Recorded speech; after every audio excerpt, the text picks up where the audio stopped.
Boa noite, queridos irmãos.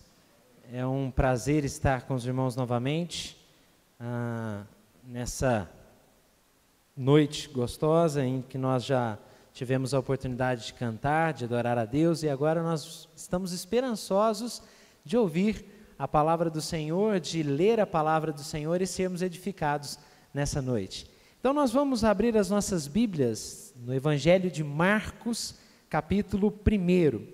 Eu pretendo, irmãos, a partir deste domingo, começar também nas minhas visitas aqui na nossa igreja, a meditar em série, no Evangelho de Marcos. Só que eu não vou começar do início, no versículo 1 do capítulo 1, tendo em vista que eu quero expor um bloco que eu considero muito belo, que se inicia no verso 21 e que vai adiante, provavelmente até o verso 14. Mas hoje nós leremos do verso 21 do capítulo 1 do Evangelho de Marcos, versículo 21 ao versículo 28.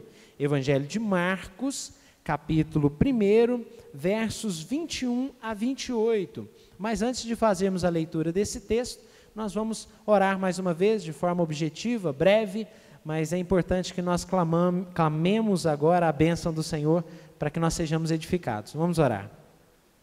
Senhor, nós não temos palavras para agradecer a Ti, ó grande Deus de Israel, porque o Senhor tem nos sustentado em todas as nossas necessidades, mas o Senhor tem ido além disso e suprido, ó Deus, as nossas carências de forma bondosa, ao ponto de nós experimentarmos, ó Deus, a bondade do Senhor em excesso. Nós temos sido saciados da Tua benignidade.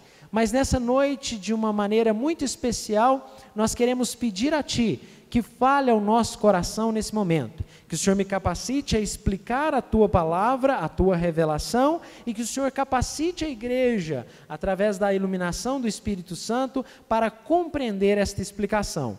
É o que eu te peço através de Jesus Cristo, nosso Salvador e Senhor. Amém. Leitura da palavra de Deus, verso 21. Depois entraram em Cafarnaum e logo no sábado foi ele ensinar na sinagoga. Maravilhavam-se da sua doutrina, porque os ensinava como quem tem autoridade e não como os escribas. Não tardou que aparecesse na sinagoga um homem possesso de espírito imundo, o qual bradou: que temos nós contigo, Jesus Nazareno? Vieste para perder-nos? Bem sei quem és, o Santo de Deus. Mas Jesus o repreendeu, dizendo: cala-te e sai desse homem. Então o espírito imundo, agitando violentamente, bradando em alta voz, saiu dele. Todos se admiraram a ponto de perguntarem entre si: que vem a ser isto? Uma nova doutrina? Com autoridade ele ordena aos espíritos imundos e eles lhe obedecem. Então correu célere a fama de Jesus em todas as direções, por toda a circunvizinhança da Galileia. Amém. Queridos irmãos, eu perdi o meu pai ainda muito novo, com 5 anos de idade. E tinha e tenho um irmão mais velho, 10 anos mais velho que eu. E este meu irmão então assumiu ali o lugar, e ele ajudou minha mãe na criação, me ensinando muitas coisas. Na verdade, meu irmão sempre exerceu sobre mim grande autoridade, e essa autoridade era proveniente da sua maneira bonita de viver, de honrar aquilo que ele ensinava. Ele não apenas ensinava com as palavras, mas ensinava com a vida. Com ele eu aprendi a ser íntegro, a ser honesto, a ser digno. Mas houve uma situação específica em que pela primeira vez, quando eu ainda era criança, aos 11 anos de idade, ele levou na nossa casa pela primeira vez a sua namorada, hoje sua esposa. E naquela ocasião eu, como moleque ainda, criança, eu fiz algo ali na mesa de jantar, e eu vou poupar os irmãos dos detalhes sórdidos, mas eu fiz algo ali que não foi muito adequado, queridos. E meu irmão, então, me chamou a atenção. Ele disse: Lucas, isso não é algo que se faça na mesa de jantar. Mas, irmãos, no momento, no bate-pronto, um mineirinho lá do interior, né, de Minas Gerais, já virei para ele: uai, mas você também faz. E ele ficou então corado de vergonha. Quer dizer, duas situações específicas. Primeiro, em termos de comportamento, de vivência, eu aprendi através da sua autoridade, de quem vive o que ensina. Mas naquela situação específica, ele não tinha autoridade para falar comigo, porque ele não teve também esse cuidado, muitas vezes, na hora do jantar. Queridos irmãos, o texto dessa noite nos fala também de autoridade. Não autoridade de homens, está nos falando, não, sim, de homem, na verdade a autoridade de Jesus, o Filho de Deus, que se fez homem. Na verdade, eu diria que esse texto nos fala sobre a autoridade do Santo de Deus. Esse texto nos diz que Jesus estava ensinando numa sinagoga em Cafarnaum, e as pessoas ali estavam maravilhadas com a sua autoridade, com o modo como ele ensinava. A Bíblia também nos diz nesse texto que apareceu ali alguém endemoniado, e Jesus novamente exerceu autoridade sobre aquela pessoa que estava possesso, expulsando de uma vez por todas aquele espírito imundo que atormentava aquela vida. Então, o tema da nossa mensagem desta noite é a autoridade do Santo de Deus. A autoridade do Santo de Deus. E dos versos 21 ao verso de número 22, nós vemos exatamente a autoridade que o Santo de Deus tinha para ensinar. A autoridade do Santo de Deus para ensinar.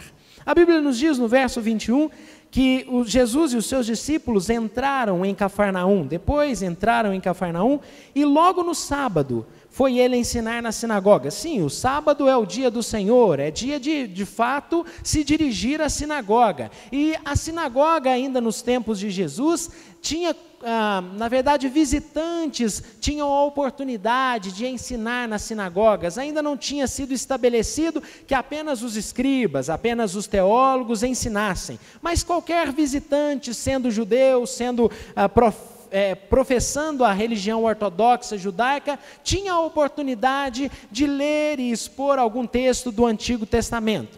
E a Bíblia nos diz que Jesus então começa a ensinar na sinagoga, e há um maravilhamento, as pessoas estão maravilhadas com Jesus. Veja o verso 22, maravilhavam-se da sua doutrina, porque os ensinava como quem tem autoridade. É interessante que eles estão maravilhados, não exatamente ou especificamente com o conteúdo do que é ensinado, mas eles estão maravilhados com a maneira como Jesus ensina. E a maneira como Jesus ensina é como quem tem autoridade.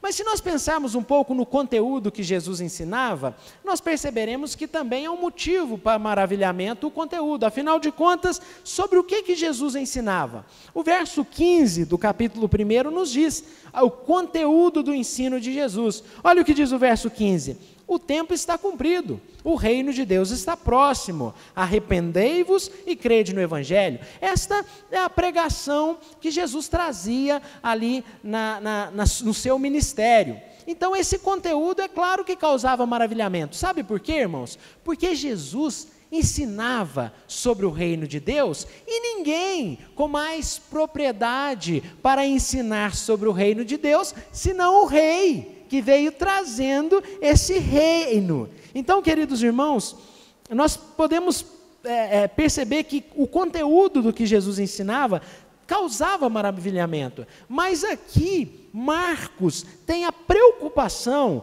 de nos mostrar que o maior motivo do maravilhamento era a maneira, o modo. E qual é o modo? Como quem tem autoridade. O Santo de Deus, Jesus, tem autoridade para ensinar. Agora, é interessante que no final do verso 22, nós temos aqui o estabelecimento de um contraste. Por quê? A Bíblia nos diz e coloca como um padrão para ser observado, os escribas. Na verdade, Jesus ensina como quem tem autoridade e não como os escribas. Os escribas são o contraste, são o ponto comparativo. Quem são? Quem são os escribas com os quais Jesus é comparado? Os escribas, queridos irmãos, eram aqueles responsáveis por copiar, fazerem cópias dos textos do Antigo Testamento. Nos tempos de Jesus, nós sabemos que a Bíblia não estava disponível nas mãos de todos, afinal de contas, eram os rolos guardados nas sinagogas, no templo e na casa dos mais abastados, que compravam, ou adquiriam, ou contratavam algum copista, algum escriba, que pudesse copiar um dos textos, um dos livros do Antigo Testamento, porque ali emanava na crença judaica, e que nós também desfrutamos dessa crença, ali emana a revelação sobrenatural do Altíssimo. Então, queridos irmãos, os escribas eram responsáveis por copiar estes textos, por cuidar desses textos, por zelar desses textos, por estudar esses textos e também por ensinar esses textos. Então, quando Marcos nos diz que o povo se admirava com a autoridade de Jesus,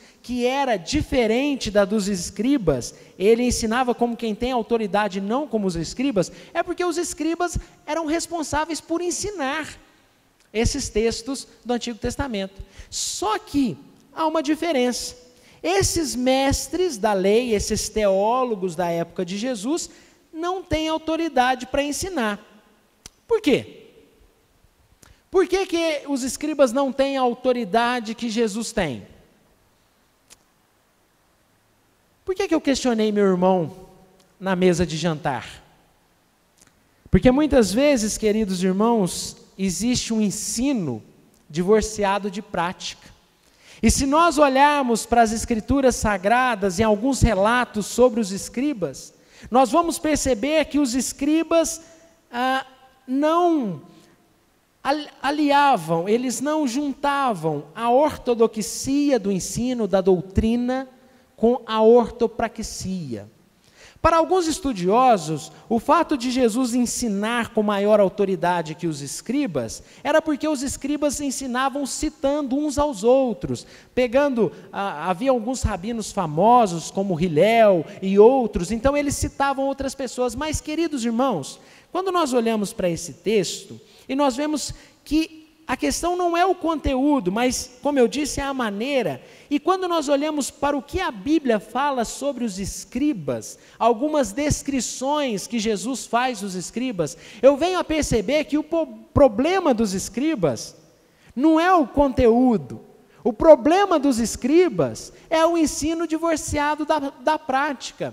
Vamos dar uma olhada, ainda no Evangelho de Marcos, no capítulo 12, nos versos 38 a 40, Evangelho de Marcos, capítulo 12, verso 38 a 40, olha só o que Jesus fala aqui sobre esses escribas, sobre os escribas. E ao ensinar, dizia ele, Jesus, guardai-vos dos escribas, que gostam de andar com vestes talares e das saudações nas praças, e das primeiras cadeiras nas sinagogas, e dos primeiros lugares nos banquetes, os quais devoram as casas das viúvas, e para o justificar, fazem longas orações. Estes sofrerão juízo muito mais severo.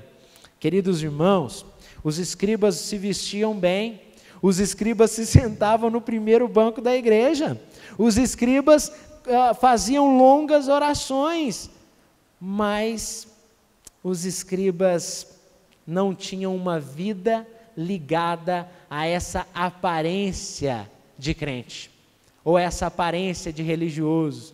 Na verdade, eles devoravam a casa das viúvas.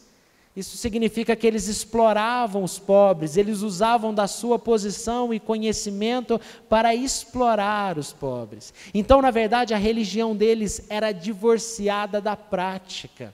E quando você quer ensinar algo divorciado da prática, quando você quer ensinar algo para o seu filho, para alguém que você conhece, para o seu amigo, e este algo não faz parte da sua vida diária, e você não vive isso, queridos, não há autoridade. para ensinar. E essa é a diferença de Jesus para esses escribas, porque esses escribas falam bem, mas não vivem o que falam.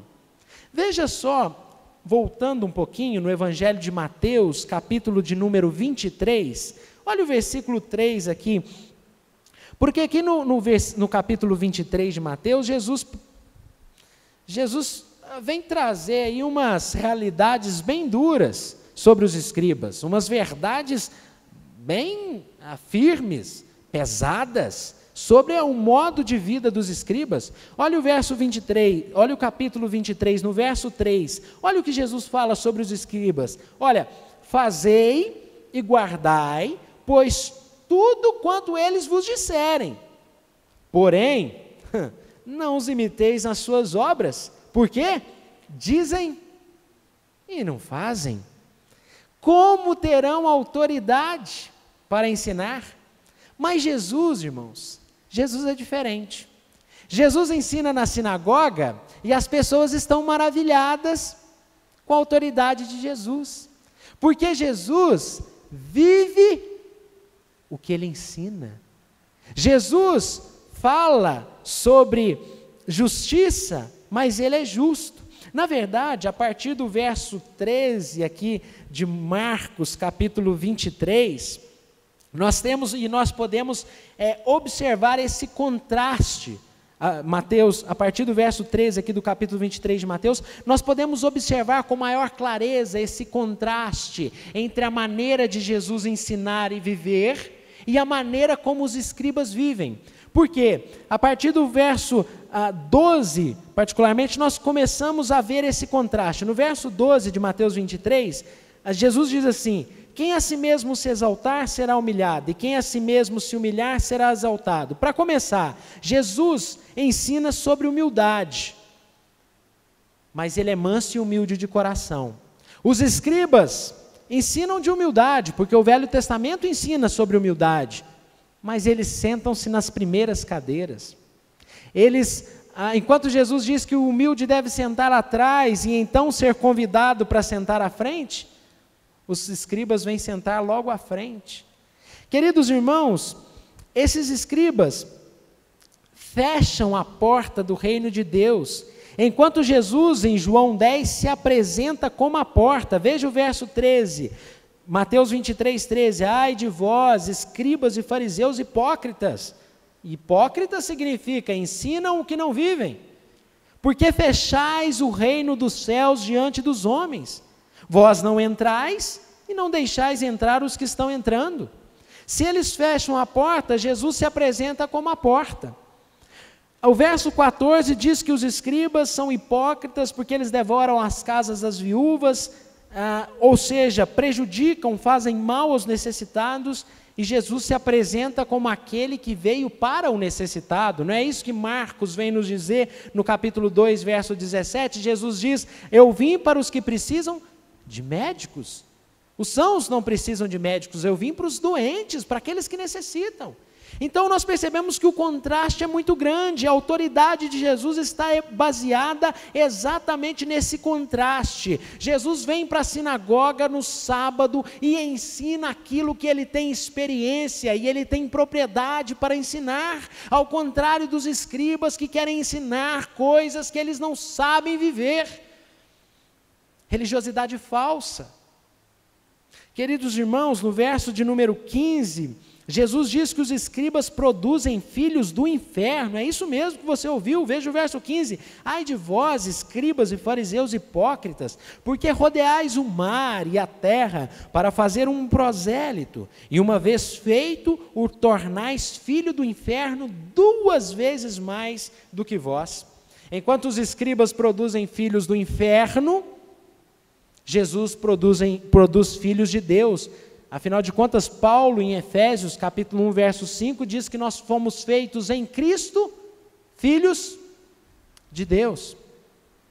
No verso 16, nos diz, Mateus 23, 16, que os escribas valorizam o ouro, enquanto Jesus valoriza o santuário, e o santuário é o corpo, como Jesus nos explica em João 2, 21.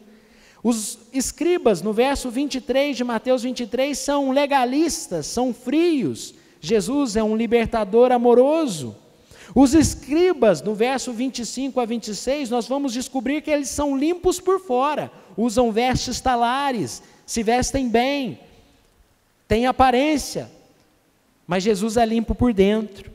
Quando nós olhamos para os escribas, nós lembramos, por causa das palavras de Jesus, que eles são como sepulcros caiados.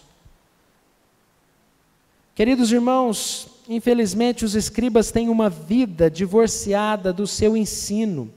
Então, por que Jesus tem autoridade que os escribas não têm? Por que Jesus tem autoridade e os escribas não? Está explícito. Jesus vive o que ensina. Voltemos os nossos olhos para Marcos, capítulo 1, no verso de número 22 ainda. Na verdade, a partir de agora, no verso 23, nós vamos perceber que há uma outra descrição de autoridade de Jesus. Do verso 21 e 22, nós aprendemos que Jesus tem autoridade para ensinar, porque ele vive o que ele ensina. E isso está baseado num diferencial, santidade. Jesus é separado das coisas da terra. Jesus ensina sobre o reino de Deus, mas ele vive como alguém que faz parte desse reino. Na verdade, ele é o rei. Ele é o rei desse reino. Então, meus irmãos, já trazendo uma aplicação para as nossas vidas, antes de nós entrarmos no segundo ponto da nossa mensagem, você quer que as pessoas se maravilhem da sua pregação? Do seu testemunho no dia a dia? Você quer que o seu testemunho tenha significado? Você quer falar e quer que as pessoas sintam-se impactadas pela mensagem que você leva? É necessário viver o que você quer ensinar. É necessário que as pessoas percebam no seu olho ou nos seus olhos um brilho diferente de alguém que sabe do que está falando. Nós vivemos tempo em que as pessoas falam demais, mas não vivem o que estão falando. Este é um grande desafio. Nós estamos percebendo à luz da palavra de Deus que é impossível ter autoridade sem ter vida. Este é o problema dos escribas.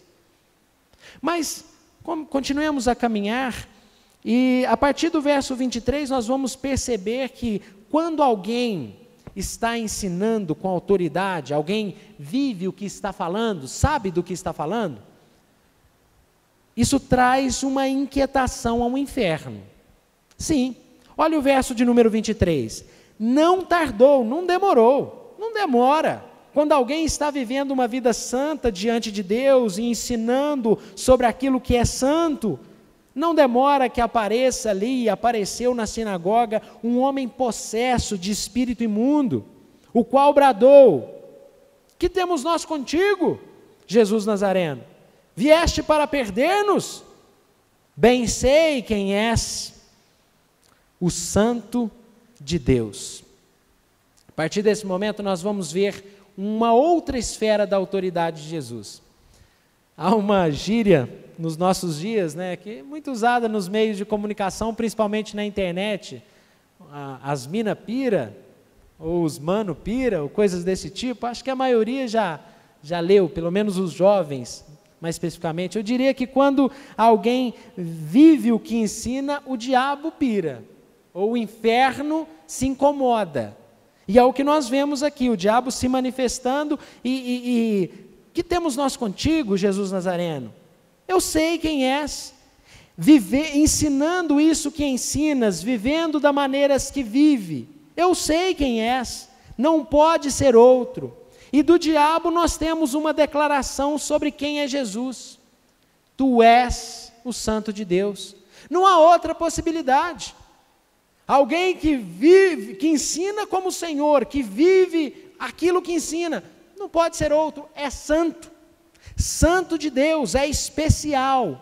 E aí nós percebemos de fato que essa autoridade de Jesus está baseada na sua santidade. E nós percebemos que Jesus é conhecido nos céus, é conhecido na terra e é conhecido no inferno. Nós percebemos que o Filho de Deus é santo de fato. E quem vem nos dizer isso é uma boca mentirosa, a boca de Satanás. E aqui, meus queridos irmãos, para mim esta é a base da autoridade do Senhor, a sua santidade. Ele é o santo de Deus. Queridos irmãos, se nós quisermos trazer impacto, nós precisamos ser santos. Mas isso incomodará o inferno. Isso incomodará Satanás. Se você se dispor a sair por aquela porta nesta noite e viver de fato o que você ensina, saiba que você está conquistando alguns inimigos. Inimigos nas regiões celestes, potestades. Mas para que nós façamos isso, nós já temos que enfrentar o inimigo interno, o velho Adão, que está sempre a nos puxar, que está sempre a se mostrar através da nossa natureza pecaminosa. Como é difícil viver o que ensina. É tão fácil falar, tão fácil subir ao púlpito, ou tão fácil falar de Deus, ou das coisas de Deus. Tão difícil lutar contra a nossa natureza todo dia. Queridos irmãos, a partir do verso 25 nós temos uma outra esfera da autoridade do Santo de Deus, Jesus. Primeiro nós vemos a autoridade do Santo de Deus para ensinar, mas agora a partir do verso 25 nós veremos a autoridade do Santo de Deus sobre os espíritos imundos. No verso 25 nós lemos: mas Jesus o repreendeu dizendo: cala-te e sai desse homem. Jesus não aceita diálogo com os demônios. Alguns pastores gostam disso. Dia desses eu vi um vídeo de um pastor segurando alguém possesso, ou teoricamente possesso, pelo cabelo, e conversando. Você gosta da igreja tal? E aquela voz distorcida dizia: eu gosto. Você gosta do pastor tal? Gosto. Conversando com o diabo. Que esquisitice, que absurdo. Quem viu isso? Acho que várias pessoas talvez tenham visto isso. Brigas entre as igrejas que nós chamamos de neopentecostais nos nossos dias. O diabo falando do que gosta, do que não gosta. O pastor no púlpito batendo um papo com Satanás. Se era Satanás. Queridos irmãos, Jesus não tem conversa. Cala-te, simplesmente isso. Cala-te e sai desse homem. Alguns parentes, um primo meu relatava que ele ouvia pelo rádio um famoso pastor que também conversava com pessoas possessas. Você gosta de televisão? Gosto. Queridos irmãos, por que nós não podemos ter como padrão do ministério o Senhor Jesus, que apenas diz: cala-te e sai desse homem? E Jesus tem autoridade para fazer isso. Porque, queridos irmãos, Jesus tem santidade. Quer uma ordem mais clara e objetiva do que essa? Cala a boca, vai embora. O que você está fazendo aqui? E pronto.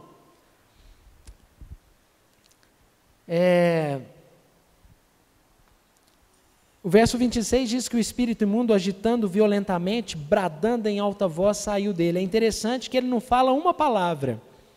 Ele grita, mas não fala. Por quê? Jesus diz no verso 25, cala-te e sai. Não há conversa, ele tem que ficar mudo, porque aqui ele está lidando com o Santo de Deus, o enviado de Deus que veio trazer liberdade aos cativos.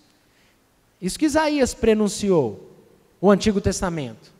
Jesus veio para isso, trazer liberdade aos oprimidos por Satanás, e Jesus tem autoridade sobre Satanás. Na verdade, nós sabemos que hoje ele tem autoridade sobre todas as coisas, e os seus inimigos são, na verdade, estrados dos seus pés, como diz a palavra de Deus. Está sentado à direita de Deus Pai Todo-Poderoso e recebeu o nome que está acima de todo nome, cheio de autoridade. E aqui Jesus mostra a sua autoridade sobre os espíritos imundos. Cala-te e sai. E o espírito imundo não pode falar, ele pode bradar, ele pode gritar, ele pode protestar, mas ele tem que obedecer. E sabe como se chama isso? Isso se chama autoridade. Manda quem pode, obedece quem tem juízo. Manda quem pode, e o Rei dos Reis pode mandar. É interessante que não tem oração, não tem conversa, não tem gracinha, não tem fórmulas, não tem objetos, não tem água benta, não tem crucifixo, não tem nada disso. Tem apenas palavra. Cala-te e sai. Quantos cultos são atrapalhados pelo diabo? Nas igrejas pentecostais que param o culto para fazer exorcismos. Muitas vezes pastores fazem isso. Culto é para adorar a Deus. O diabo não pode tomar aquele momento que é de exclusividade para adoração a Deus. Queridos irmãos, o caso é que a autoridade de Jesus causa espanto entre os homens, causa pavor entre os demônios. É a autoridade de um santo que não é passível de acusação. O Espírito brada em alta voz, diz o verso 26, e sai daquele homem. Agora, verso 27, todos estão espantados, espanto entre os homens, derrota entre os diabos. Todos se admiraram, a ponto de se perguntarem entre si: que é isso? O que está acontecendo? Que autoridade é essa? É uma nova doutrina, nós nunca vimos isso.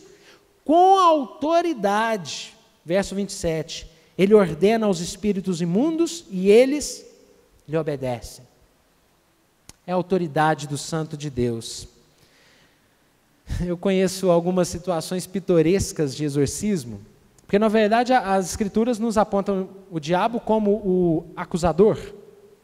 Na verdade, o termo diabo, vem de uma palavra grega, diabolos, na verdade aquele que lança, isso no grego significa o que lança. O que lança acusação, ele é o acusador, mentiroso desde o princípio.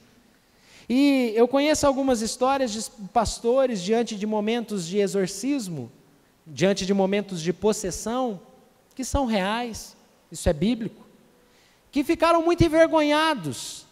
E eu me lembro agora de um caso em que me ligaram tarde da noite, lá no interior, me ligaram tarde da noite para visitar uma pessoa que estava possessa e havia manifestação ali, e eu saí da minha casa e fui até lá. Queridos irmãos, na hora que eu entrei, eu era bem jovem, era presbítero nessa época já, mas bem jovem. E eu entrei naquela casa e encontrei o homem no chão, com alguém em cima dele, e esse homem dizia: você não está me segurando, para a pessoa que estava sobre ele, você não está me segurando. E começou a acusar, e me acusou e acusou todos que estavam ali. Acusações e ameaças. E eu me lembro que um irmão, um outro presbítero, um amigo, logo chegou. Eu tinha ligado para ele antes. Ele chegou, ele se aproximou daquela pessoa que, deveras, estava com todas as indicativas de possessão. Todas. E esse irmão, querido, até hoje, amigo, chegou, puxou um tamborete, um banquinho, se assentou de frente para aquela pessoa aparentemente possessa. Naquele determinado momento, naquele exato momento, a pessoa desmaiou e acordou. Depois de alguns minutos, desmaiou e acordou. O que está acontecendo? E essa pessoa que estava sendo vítima dessa situação era uma pessoa muito boa. E ela perguntou: o que está acontecendo? Por que vocês estão aqui? Queridos irmãos, talvez essa história revela um pouco do que é autoridade. Às vezes não precisa palavra, precisa santidade. Não ter, como se diz por aí, rabo preso, ou não ter rabo para que seja pisado. E queridos irmãos, a gente vê uma situação muito parecida com essa que eu lhes contei, mas na Bíblia. Abra sua Bíblia em Atos, capítulo 19. Atos, capítulo 19. Nós leremos o verso de número... A partir do verso 13, nós temos uma narrativa de uma situação muito semelhante. Atos 19, a partir do verso 13. Veja que interessante o que a Bíblia nos relata aqui. Alguns judeus exorcistas ambulantes tentaram invocar o nome do Senhor Jesus sobre possessos de espíritos malignos, dizendo: esconjuro-vos por Jesus a quem Paulo prega. Esses judeus, eles são exorcistas e ele vem esconjurar Satanás através de Jesus a quem Paulo prega. Veja o verso 14. Os que faziam isto eram 7 filhos de um judeu chamado Cefas, sumo sacerdote. Olha o verso 15, mas o espírito maligno lhe respondeu, olha, eu conheço a Jesus, eu sei quem é Paulo, mas vós, quem sois? E o possesso do espírito maligno saltou sobre eles, subjugando a todos, e de tal modo prevaleceu contra eles que desnudos e feridos fugiram daquela casa. Foi necessário sair correndo de Satanás, fugir do diabo, depois de apanhar um pouco, depois de apanhar bastante, porque eles usaram o nome de Jesus, o nome sobre todo nome, o nome que tem autoridade, mas eles queriam fazer algo daquilo que eles queriam fazer algo que eles não tinham aptidão para fazer, porque o Jesus que eles conheciam não era o Jesus da experiência pessoal, não era o Jesus da experiência própria. Jesus não tinha se encontrado com esses homens nos caminhos da vida, mas eles pegam Paulo. Com Paulo sim, Jesus encontrou com Paulo no caminho de Damasco, mas esses homens não tinham ainda sido surpreendidos por Cristo no caminho de suas vidas, e eles usam a autoridade de Jesus. Mas, queridos, eles não têm autoridade para falar com os demônios ou para expulsar o demônio, porque eles não têm vida com Jesus. Nós não temos autoridade para enfrentar o mal, para enfrentar as sombras, para enfrentar aquilo que é ruim, se nós não tivermos vida com Jesus. Com Jesus, o recurso que Satanás tem é calar a boca e ir embora. Volte em Marcos capítulo 1. Com Jesus, o recurso que Satanás tem é calar a boca e ir embora. Com pessoas que não têm autoridade, Satanás pode bater, pode rasgar suas vestes, pôr para correr. Com Jesus tem que calar e ir embora. De modo, verso 27, todos estão admirados, todos estão espantados, todos estão se perguntando, o que é isso, que autoridade é essa? Os espíritos imundos obedecem. Verso 28 diz que correu célere a fama de Jesus em todas as direções, todas as circunvizinhanças da Galileia. Jesus é conhecido como aquele que tem autoridade. Este texto nos mostra então a autoridade do Santo de Deus, a autoridade para ensinar, porque é o Santo de Deus, sabe do que ensina, vive o que ensina, a autoridade para expulsar demônios, porque é enviado para isso, tem essa missão, essa autoridade do Senhor Jesus. Essa é a autoridade do Santo de Deus, e que Ele nos dê, queridos irmãos, essa autoridade. Mas para que nós tenhamos essa autoridade, o que será necessário? Santidade. Não é essa a base da autoridade de Jesus? É o Santo de Deus? É necessário santidade. Que Deus tenha misericórdia das nossas vidas, queridos irmãos. Que o Espírito Santo trabalhe em nós, queridos irmãos, para que nós expressemos através da nossa vida a santidade, que nós expressemos prática do que nós queremos ensinar. Existe aquele texto bíblico que diz que o profeta não tem honra na sua terra, porque muitas vezes as pessoas conhecem a vida dele antes dele se converter. Mas que conheçam também a nossa vida de agora, que nós possamos buscar ser santo como ele é santo. Não é isso? Sede santos, porque eu sou santo. E sem santidade, ninguém verá a Deus. E sem santidade, desiste da missão. Sem santidade, sem vida prática, desiste da missão, porque não haverá autoridade. Que Deus te dê autoridade pela santidade em sua vida. Vamos orar? Baixe sua cabeça, vamos falar com o Senhor agora. Senhor, que palavra clara o Senhor nos tem dado. Obrigado, Senhor Deus, porque nessa noite nós aprendemos sobre santidade, sobre a importância de sermos santos no nosso proceder, para que as pessoas sejam impactadas, fiquem admiradas, maravilhadas, não somente com o conteúdo que nós ensinamos, mas também pela maneira que nós ensinamos, ó Pai. Ó Deus, que nós percebamos no Teu Filho Jesus o paradigma, ó Deus, de uma vida santa, de uma vida correta, de uma vida especial na Tua presença, Pai. Ó Deus, que nós possamos pregar e pregar e pregar e pregar, e quando for preciso, nós usemos as palavras, e ao usarmos as palavras, as pessoas fiquem admiradas, com a nossa autoridade. Deus Santo, Deus de Israel, Deus que se fez carne e habitou entre nós, permita-nos viver em Ti. Permita-nos, Senhor Deus, ter uma vida íntima com o Senhor. Permita-nos, Senhor Deus, experimentar da Tua presença. Permita-nos, Senhor Deus, experimentar de uma relação profunda com o Senhor, para que nós possamos, no nosso dia a dia, na padaria, na escola, na universidade, no trabalho, para que nós possamos falar daquilo que nós entendemos. Que não sejamos pessoas que conhecem só de ouvir falar, mas que falemos daquilo que vivemos. E isso nos dará autoridade. Ó Deus, nós oramos a Ti nessa noite, em nome de Teu Filho Jesus Cristo. Amém.